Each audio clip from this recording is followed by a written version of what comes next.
Hi, I'm Dr. Crystal Ann Lacanganumtan. I'm a pediatrician, and you have a lot of questions on supplemental immunization activity. So let's answer them.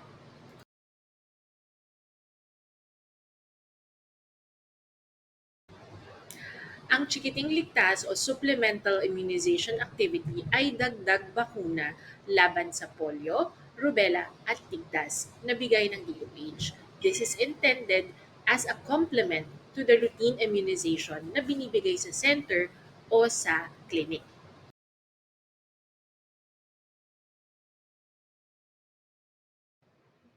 Bakit hanggang 59 months old lang ang binibigyan ng mga bakuna sa Chikiting Ligtas? Dahil ang edad na ito, children under 5 years old, ang may high risk of complications sa mga sakit na pwedeng maiwasan ng pagbabakuna. Kaya karamihan ng mga bakuna ng bata, pati ang mga booster, ay sa mga under 5 years old.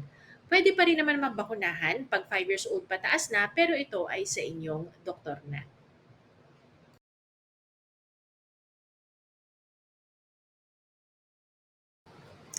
Ito kadalasang tanong ng mga magulang. Kung kakabakuna lang galing sa pediatrician tapos biglang may nag-house to house para sa bakuna na MR, pwede bang bigyan agad? Depende po sa bakuna na kakabigay lang sa inyong pediatrician. Kung ito ay bakuna laban sa measles, mumps, rubella, varicella o Japanese encephalitis, kailangang mag-intay ng 28 days bago magpabakuna ng chikiting ligtas na MR o measles rubella. Kung hindi po sigurado, mas magandang tanungin sa inyong pediatrician.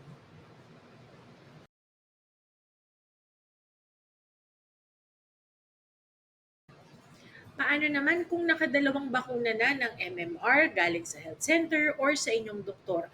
Pwede pa bang pabigyan ng MR or measles rubella galing sa chikiting ligtas?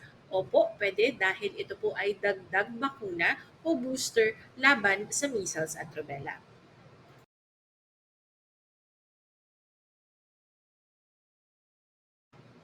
Kapag ba nagka-measles na o tigdas na dati, pwede pang magpabakuna laban sa measles, rubella, or MR?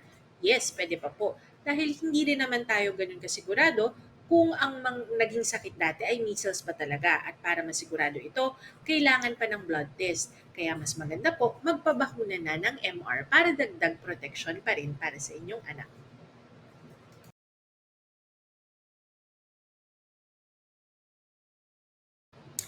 Paano naman kung hindi maalala kung nabakunahan na dati?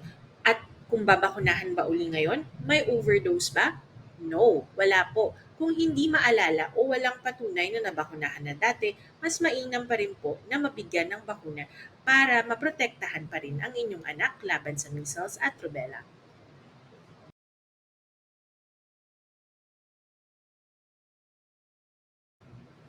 Ito ay kadalasang tanong din ng mga magulang. Kung may sipon ba, pwedeng pabakunahan ang anak? Yes, pwede po. Kung mild naman po ang sipon, pwedeng magpabakuna pa rin. Hindi po ito contraindication. Pero kung medyo matagal na ang sipon o may iba pong kasamang sintomas, mas maganda syempre magpa-check up po sa inyong pediatrician. Kung may mga dagdag kayong katanungan, huwag mahiya, tanungin po ito sa inyong pediatrician. At tandaan, ang bakunadong bata ay ligtas na bata. Kung may mga dagdag kayong katanungan, huwag mahiya, tanungin po ito sa inyong pediatrician. At